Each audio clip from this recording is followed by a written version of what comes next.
Hello, am I audible?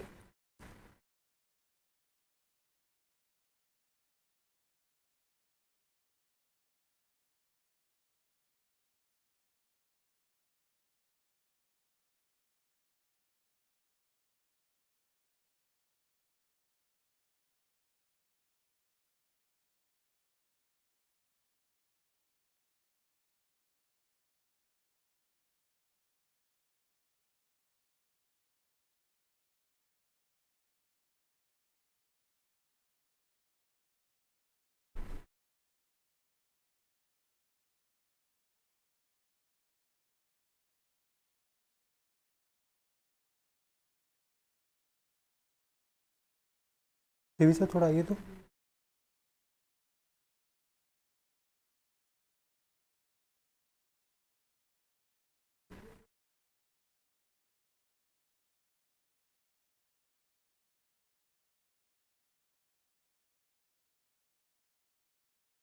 Late चल रहा है।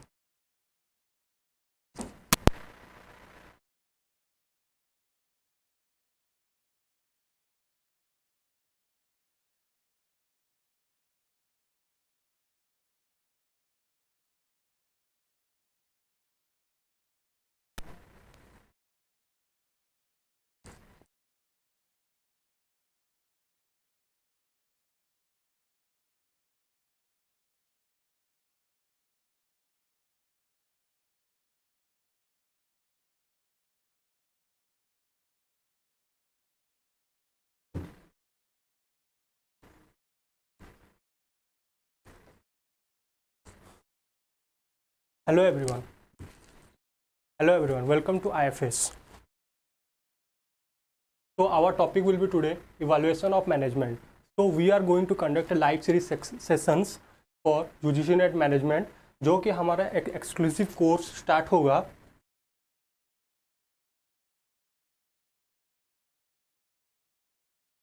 हम आपके लिए एक एक्सक्लूसिव कोर्स लेके आ रहे हैं on UGC NET management paper 1 और पेपर 2 बोथ के लिए, जिसमें हम 300+ आवर्स लेक्चर सीरीज स्टार्ट करेंगे और उसमें 15 सब्जेक्ट वाइज रहेगा और 5 फुल मॉक लर्न टेस्ट रहेगा। उसका ड्यूरेशन रहेगा 6 मंथ और उसका प्राइस रेंज हमने रखा है 11,250, बट आप अर्ली बर्ड हो तो आप 9,000 डिस्काउंट ले सकते हो। तो नेक्स्ट हम स्टार्ट करते हैं आज का टॉपिक। तो आज का टॉपिक होगा हमारा management theories and principle. Okay, तो उससे पहले देखते हैं कौन कौन हमारे साथ जुड़ चुके हैं। Ishita Joshi, hello sir. Hello ji Ishita Joshi, good afternoon Ishita. Prateek Bhosle, hi sir. Hi, good afternoon Prateek Bhosle, कैसे हो sir? I am fine Prateek, thank you for your concern. Next हम to management theories. Okay, management theories क्या होता है? मैनेजमेंट थ्योरी एक सेट होता है, हम जनरल रूल्स यहाँ बनाते हैं। एक जनरल रूल्स रहता है जो एक मैनेजर को गाइड करता है to manage an organisation. Okay, यहाँ पे हम क्या करते हैं? रूल्स, रेगुलेशन, गाइडलाइंस फ्रेम करते हैं जो कि बिजनेस ऑर्गेनाइजेशन में हेल्पफुल होगा, मैनेजर्स को हेल्पफुल होता है to achieve business goals and implement. और यहाँ पे हम इम्प्लीमेंट करते हैं effective means to achieve the same. Okay, main purpose होता है हमारा गोल को अचीव करना है।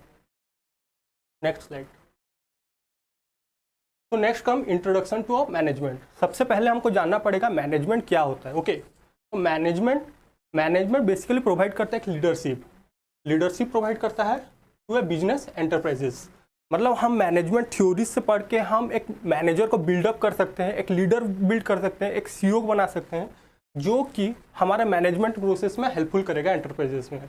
ओके, अगर विदाउट एबल मैनेजर, अगर मैनेजर अच्छा नहीं होगा तो organisation will not run smoothly. Okay, for that effective managerial leadership हमको चाहिए हमेशा, जिससे हम रिसोर्स को प्रॉपरली यूटिलाइज कर सकें और प्रोडक्शन में हमारा कोई भी प्रॉब्लम ना आए।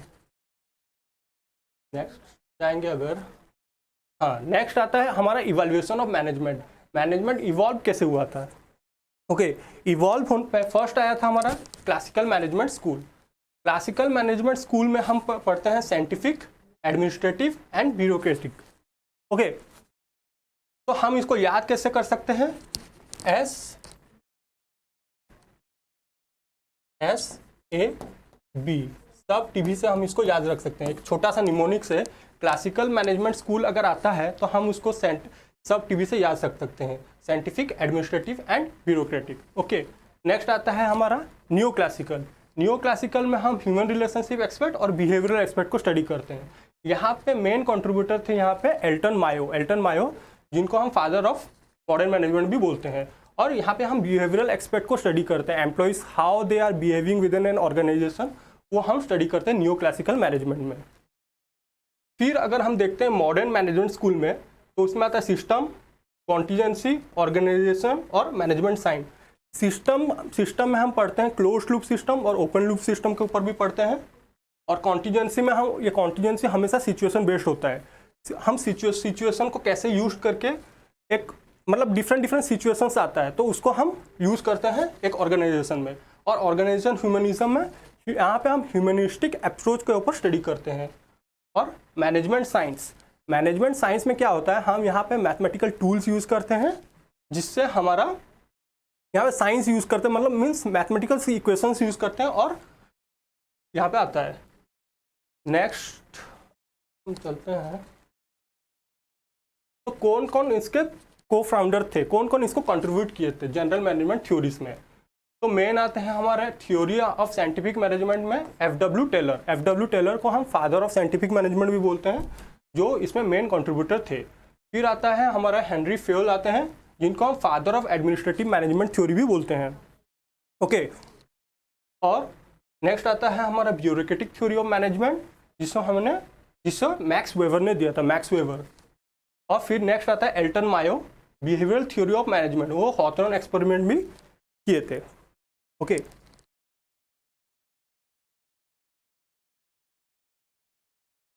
Thank you Ishita. नेक्स्ट हम चलते हैं जनरल मैनेजमेंट थ्योरीज। ओके, यहाँ पे मैंने आपके लिए एक शॉर्ट फॉर्म चार्ट एक तो लेके आया हूँ, जिससे आपको इजी होगा एक समरी वर्जन में। एफ.डब्ल्यू. टेलर, जिन्होंने फादर ऑफ साइंटिफिक मैनेजमेंट दिए थे, यहाँ पे टाइम एंड मोशन स्टडीज़ भी इन्होंने दिया था। टाइम एंड मोशन स्टडीज़ मतलब यहाँ पे हम स्टडी करते हैं कैसे एक ऑर्गेनाइजेशन में काम किया जाता है, कैसे मतलब बिल्डअप किया जाता है, वर्क टाइम स्टडी हम यहाँ पे पढ़ते हैं। डिफरेंशियल पीस रेट सिस्टम मतलब क्या होता है, डिफरेंशियल पीस रेट सिस्टम मतलब जो जिस हिसाब से काम करेगा उसी हिसाब से उसको इंसेंटिव्स मिलेगा। मतलब कोई एम्प्लॉइज़ अगर ज़्यादा काम कर रहा है तो उसको ज़्यादा इंसेंटिव्स मिलेगा, और सेम वाइस वर्सा अगर कोई एम्प्लॉय कम काम कर रहा है तो उसको कम इंसेंटिव्स मिलेगा। तो इन्होंने डिफरेंशियल पीस रेट सिस्टम बोला था एफ.डब्ल्यू. टेलर में। तो एग्जाम ओरिएंटेड में ये कैसे आ सकता है, exam oriented point of view में पूछ सकते हैं कि who is the father of scientific management, तो F W. Taylor. And time and motion studies कौन सा थ्योरी में आता है, क्लासिकल या फिर न्यू क्लासिकल, हम बोल सकते हैं क्लासिकल, एफ.डब्ल्यू. टेलर ने दिया था। डिफरेंशियल पीस रेट एक्सप्लेन किन्होंने दिया था, तो एफ.डब्ल्यू. टेलर ने। फिर नेक्स्ट आता है हेनरी फेयल, एडमिनिस्ट्रेटिव थ्योरी इन्होंने दिया था। तो इन्होंने 14 प्रिंसिपल ऑफ मैनेजमेंट भी दिया था, जो कि हम नेक्स्ट स्लाइड में पढ़ेंगे। और इन्होंने planning, organising, commanding, coordinating and controlling, POCCC से हम याद रख सकते हैं। ओके, फिर नेक्स्ट आता है मैक्स वेबर ने ब्यूरोक्रेटिक थ्योरी दिया था। यहाँ पे हम डिवीजन ऑफ लेबर के ऊपर फॉलो करते हैं। यहाँ पे फॉर्मल स्ट्रक्चर होता है, प्रॉपर स्ट्रक्चर होता है, प्रॉपर रूल्स गाइडलाइंस हम यहाँ पे फॉलो करते हैं। ओके, मैनेजमेंट बाय रूल्स, यहाँ पे रूल्स रहता है। All the employees in an organisation have to follow some rules in bureaucratic theory, इन्होंने बोला था मैक्स वेबर ने। फिर नेक्स्ट आता है एल्टन मायो ने दिया था behavioural theory of management. Okay, यहाँ पे हम ह्यूमन रिलेशनशिप एस्पेक्ट के ऊपर स्टडी करते हैं। ह्यूमन रिलेशनशिप एस्पेक्ट मतलब यहाँ हम उनका साइकोलॉजिकल वे ऑफ स्टडी हम फॉलो करते हैं, उनका way of mind, way of talking, उनका माइंड में कैसे चल रहा है, वो साइकोलॉजिकल एस्पेक्ट को हम स्टडी करते हैं। Good afternoon Surya. Next, better work environment, यहाँ पे हम वर्क के ऊपर भी स्टडी करते हैं। मतलब कैसा वर्क कल्चर है, उनका जो वर्क स्टेशन है वो कैसा है, उसके ऊपर भी हम देखते हैं। नेक्स्ट चलते हैं हम वन बाय वन पढ़ते हैं। पहले आता है साइंटिफिक मैनेजमेंट के ऊपर पढ़ते हैं। तो इन्होंने बोला था कि हम इकोनॉमिक एफिशिएंसी के ऊपर काम करेंगे। मतलब इकोनॉमिक एफिशिएंसी को कैसे हम इम्प्रूव करेंगे, लेबर प्रोडक्टिविटी, मेन है लेबर का प्रोडक्टिविटी के ऊपर हम फोकस करते हैं। यहाँ पे हम उनको इकोनॉमिक इंसेंटिव्स के ऊपर ज़्यादा नहीं देखते हैं कि उनका मतलब हेल्थ कैसा है, कि उनका माइंड कैसा है, वो ठीक से काम कर पा रहे कि नहीं। हम यहाँ पे उनको सिर्फ गधे की तरह खटाना रहता है यहाँ पे जैसे भी करके। फिर आता है मनी। यहाँ पे मोटिवेट करते हैं पीपल को, कैसे? वो at work through money. By providing the money incentives we can motivate the people. Fair day, fair for fair day's work. Here यहाँ हम क्या करते हैं कि फेयर डे पेज करते हैं, मतलब जो जिस हिसाब से जिसका जितना दिन का जैसे काम रहेगा उसी हिसाब से हम उनको पैसा देते हैं। डिफरेंशियल पीस रेट सिस्टम, मैंने पहले भी बताया था। डिफरेंशियल पीस रेट सिस्टम मतलब है बेस्ड ऑन द इंसेंटिव्स, मतलब based on the work, whatever work you are doing, based on that you will be given incentives. Okay,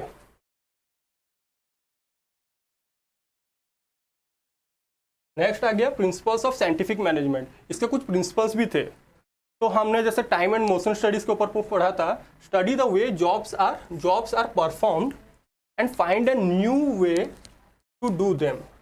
मतलब यहाँ हम स्टडी करते हैं कैसे जॉब्स कैसे परफॉर्म होते हैं, वे कैसे उसको, मतलब वो जॉब जो परफॉर्म कर रहे हैं वो किस हिसाब से हो रहा है, प्रोसेस कैसा है उसका, और हम नया नया इंसेंटिव, नया नया मतलब रूल्स देखते रहते हैं कि हम कैसे उसको काम कर सके।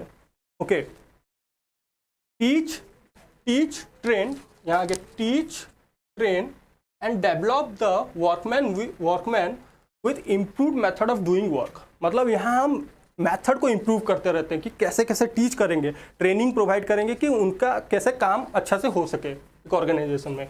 Interest of employer and employees should be fully harmonised. मतलब यहाँ पे क्या बोल रहा है, जो भी एम्प्लॉयर रहेंगे और एम्प्लॉय रहेंगे दोनों का कुछ ना कुछ तो ऑब्वियसली इंटरेस्ट होगा ना, तो बोथ हैव सेम इंटरेस्ट, कुछ ना कुछ इंटरेस्ट होगा बोल के तो उन्होंने ऑर्गेनाइजेशन में काम कर रहे हैं, तो वही इंटरेस्ट को हमें हार्मोनाइज करना होगा। तो वही साइंटिफिक मैनेजमेंट में बोले थे। Fair level of performance and pay for premium for higher performance. मतलब जो हायर परफॉर्मेंस करेगा उसी हिसाब से उसको पैसा मिलेगा। ओके,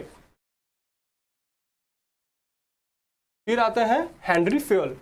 हेनरी फेयल को हम father of administrative management theory भी बोलते हैं। ओके, इन्होंने 14 प्रिंसिपल ऑफ मैनेजमेंट दिए थे। First, division of work. Division of work मतलब based on the specialisation you have to divide the work. Discipline, एक प्रॉपर डिसिप्लिन होना चाहिए, जो भी काम कर रहे हैं प्रॉपर डिसिप्लिन से होना चाहिए। Authority and responsibility. Authority and responsibility मतलब यहाँ आपके ऊपर एक बॉस होना चाहिए जो प्रॉपर आपको अथॉरिटी प्रोवाइड करे, और आपका भी कुछ रेस्पॉन्सिबिलिटी होना चाहिए, उसको रिपोर्ट अच्छे से करना है। Subordinate of individual interest to general interest. मतलब जितने भी एम्प्लॉयज काम कर रहे हैं ऑर्गेनाइजेशन में सबका कुछ ना कुछ इंटरेस्ट, इंडिविजुअल इंटरेस्ट रहता है, तो वही जितने भी इंडिविजुअल इंटरेस्ट है सबको सम अप करके हम एक जनरल इंटरेस्ट में फुलफिल करना है उसको। रेमुनरेशन, प्रॉपर रेमुनरेशन दिया जाएगा। सेंट्रलाइजेशन, सेंट्रलाइजेशन का मतलब है, मतलब there should be one boss who would be coordinating the all the work here in the organisation. Order, the order should be from one boss only.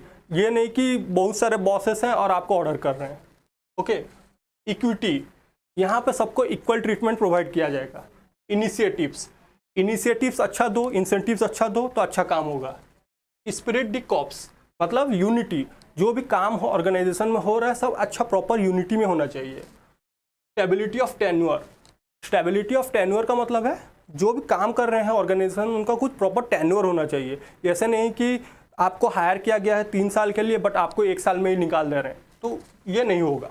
Unity of direction, unity of direction मतलब जो आप कुछ काम कर रहे हैं आपका proper direction होना चाहिए, प्रॉपर वे होना चाहिए जिस प्रोसेस में आप काम कर सके। स्केलर चेन, स्केलर चेन मतलब प्रॉपर डायरेक्शन, मतलब हु रिपोर्ट टू हुम, मतलब आप अपना मैनेजर को रिपोर्ट कर रहे हैं, मैनेजर उसके ऊपर को रिपोर्ट कर रहे हैं, तो ये प्रॉपर स्केलर चेन होना चाहिए। और यूनिटी ऑफ कमांड मतलब हो गया आपको एक ही बॉस कमांड करेगा। यूनिटी ऑफ कमांड मतलब जो आपको कमांड दे रहा है उसको एक scalar chain, one single way में चलना चाहिए।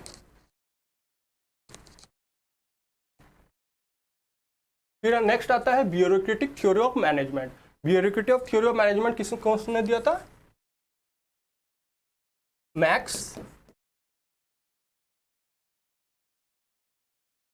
मैक्स वेबर ने दिया था। ओके, ओके प्रतीक, हम लॉन्च कर रहे हैं, 7 फरवरी से स्टार्ट हो जाएगा हमारा कोर्स। ओके, तो ब्यूरोक्रेटिक थ्योरी ऑफ मैनेजमेंट में क्या होता है, यहाँ पे जो भी काम होता है पावर से होता है। पावर दो, काम करो। मेनली यहाँ पे हम अगर एग्जांपल लेंगे तो यहाँ पे मेनली होता है आर्मी स्ट्रक्चर में।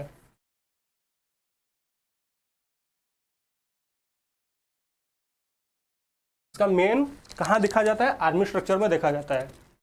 ओके, यहाँ प्रॉपर रूल्स एंड रेगुलेशंस होता है। डिवीजन ऑफ लेबर, यहाँ पे लेबर को प्रॉपरली डिवाइड किया जाता है। स्पेशलाइजेशन बेस्ड होता है काम। Formal hierarchical structure, hierarchical structure मतलब एक प्रॉपर फॉर्मली स्ट्रक्चर, जितना भी फॉर्मल से किसको किसको रिपोर्ट करना है एक प्रॉपर फॉर्मल वे में होना चाहिए। Selection based on technical expertise, मतलब जिसका जो एक्सपर्टाइज, जो काम में जो एक्सपर्ट है उसको वही काम दिया जाएगा। Okay, management by rules and regulation properly follow किया जाता है। रिटन डॉक्यूमेंट्स, यहाँ पे सब रिटन डॉक्यूमेंट्स रहता है। ऐसा नहीं कि यहाँ पे कुछ भी इनफॉर्मल वे में नहीं चलता है, सब फॉर्मली वे में चलता है। ओके, लीगल पावर मतलब यहाँ पे लीगल इलेजिटिमेट पावर कुछ भी नहीं होगा, सब लेजिटिमेट यहाँ पे रहेगा। फॉर्मल एंड इम्पर्सनल रिलेशनशिप, यहाँ पे सब फॉर्मल रिलेशनशिप रहेगा, यहाँ पे कोई इम्पर्सनल नहीं होगा। सब मतलब कोई भी पर्सनल रिलेशनशिप यहाँ नहीं होगा, सब इम्पर्सनल रहेगा। Okay, I hope you all are understanding. Next आता है behavioural management theory. Behavioural management theory किसने दिया था, एल्टन मायो ने दिया था। यहाँ पे हम ह्यूमन एक्सपेक्ट के ऊपर स्टडी करते हैं, मेन ह्यूमन रिलेशनशिप बिहेवियर के ऊपर स्टडी करते हैं। यहाँ ह्यूमन रिलेशनशिप मूवमेंट के ऊपर स्टडी किया गया था। यहाँ पे इन्होंने और एक किया था, हॉथरन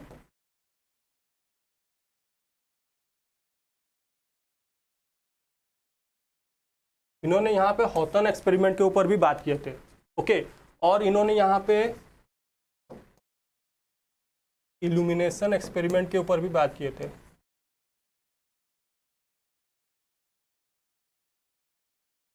इल्यूमिनेशन एक्सपेरिमेंट के ऊपर भी बात किए थे।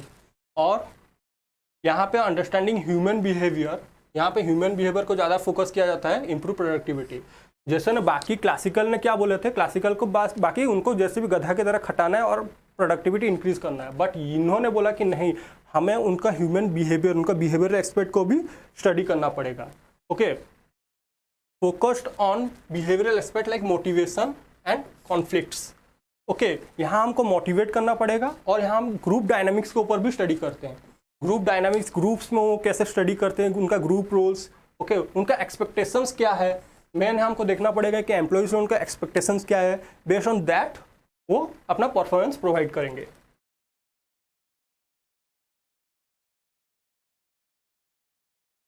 नेक्स्ट आ जाता है मॉडर्न मैनेजमेंट। मॉडर्न मैनेजमेंट आज का टाइम में ये कॉन्सेप्ट चल रहा है। वह यहाँ पे हम मैथमेटिकल टेक्निक्स यूज़ करते हैं, quantitative approach, quantitative math tools, mathematical models को यूज़ करते हैं। यहाँ पे हम सिस्टम अप्रोच यूज़ करते हैं। सिस्टम अप्रोच में मतलब यहाँ हम दो टाइप करते हैं, जैसे कि एक हो गया क्लोज लूप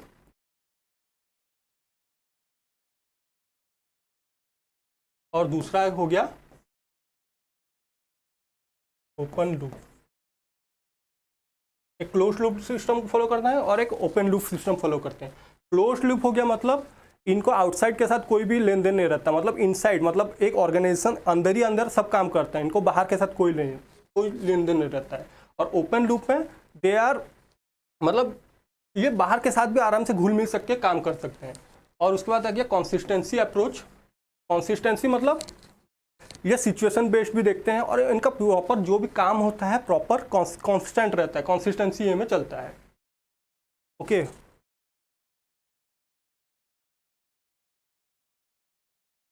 नेक्स्ट आ गया, ये हम एक समराइज्ड वे में देख लेते हैं।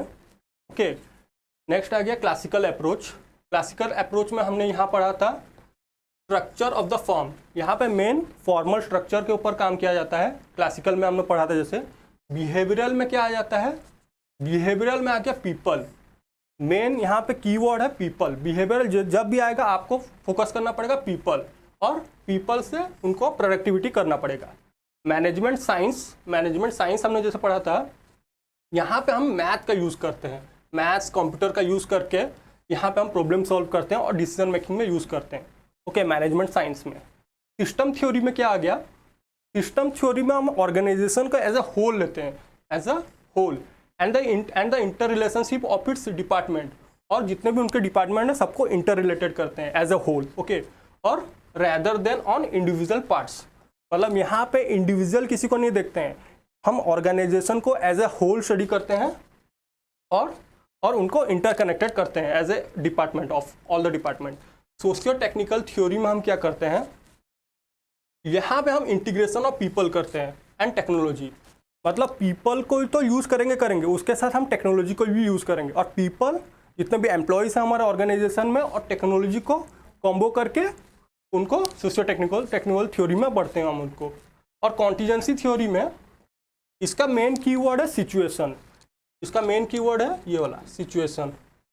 ये सिचुएशन बेस्ड होता है, जैसे जैसे सिचुएशन डिमांड करेगा based on that situation will change our organisation structure.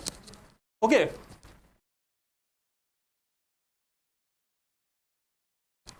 तो that's all about today, thank you. अगर आपको हमारा कोर्स हम लॉन्च कर रहे हैं,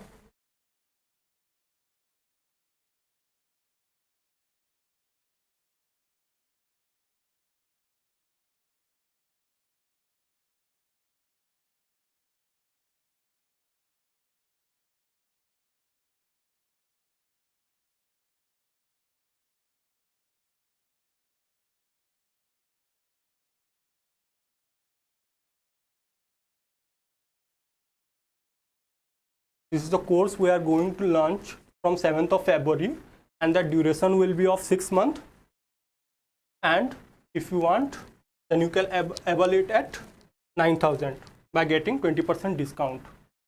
Okay, for all, that's it, thank you.